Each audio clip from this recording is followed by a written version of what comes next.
Is it on? Yeah. Okay. We are live at Kansas? Oh, India.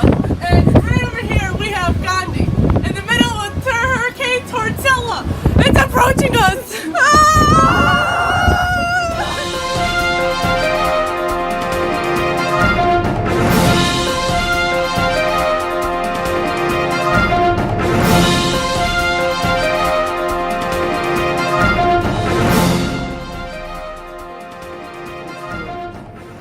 So, Gandhi, tell me a little about yourself. Well, I was the youngest child born in India on October 2nd, 1869. I was in Mumbai at 13, and then I left India to go study law in London at 18. So, Gandhi, where do you go after law school? Well, first I went to South Africa and fought for Indian rights, and then I developed my own political opinion because the oppression I experienced there was absolutely horrifying. You fought for the rights of Indians in South Africa, but did you fight for the rights of blacks, South Africans, in South Africa? I assisted.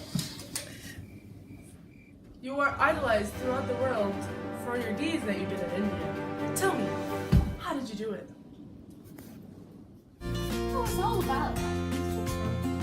And it was such a great idea that all the revolutionary leaders in the world decided that they should do it too. Leaders like Martin Luther King Jr. I brought Indians together under the belief that they deserved friends. I helped free the Indian citizens through nationalism from the clutches of the British. But snapping. How I used nationalism was all of my followers were people in India that wanted to make a difference, but couldn't because the British were stronger. I used peaceful protesting as a way to protest the British, taxing unnecessary things or just straight up oppressing us.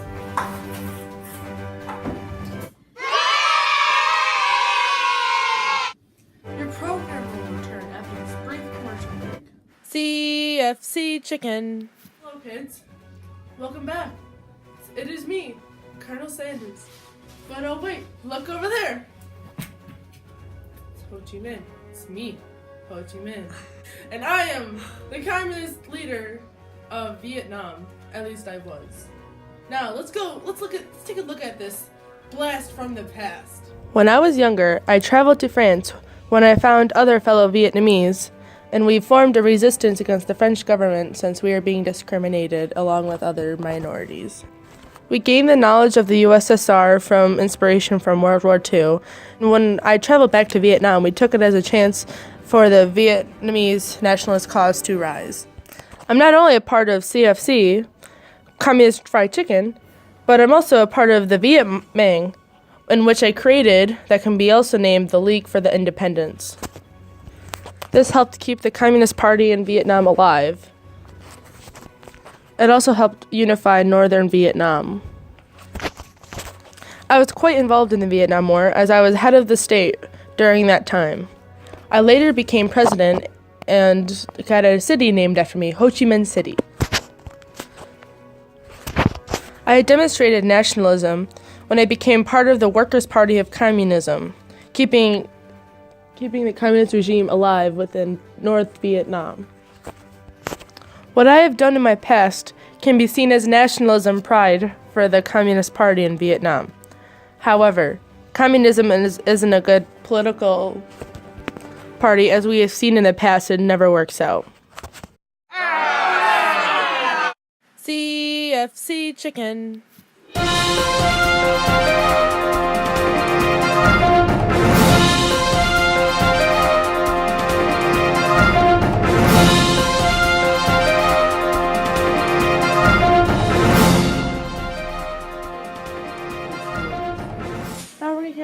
Okay, and we are live in where are we?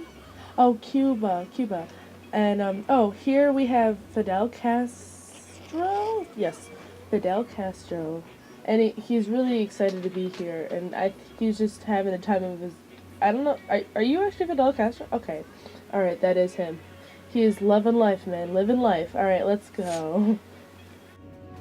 I was born on August 13th, 1926. I was a middle child, starving for attention, conquering nations. I attended a Jesuit boarding school and I loved studying politics. And we are back live with Fidel Castro here with us today. Now, Fidel, tell us your political views.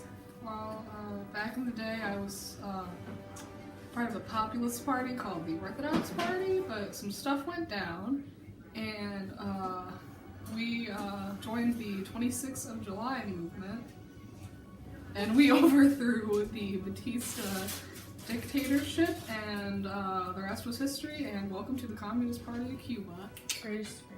Okay, so, Fidel, please, that was some empowering stuff you were saying back there about your political views. Okay, what were your greatest accomplishments in your life? When I started out my political run as president of Cuba, I claimed I was a socialist, and then, but it was under the Communist Party. And then I was like, LMAO, here's some nationalism. And people are still arguing to this day about whether or not I, Fidel Castro, was a socialist or a communist. It really depends on what side of the world and this politics and stuff you look at. Fidel, I'd really appreciate it if you give me the talk about that.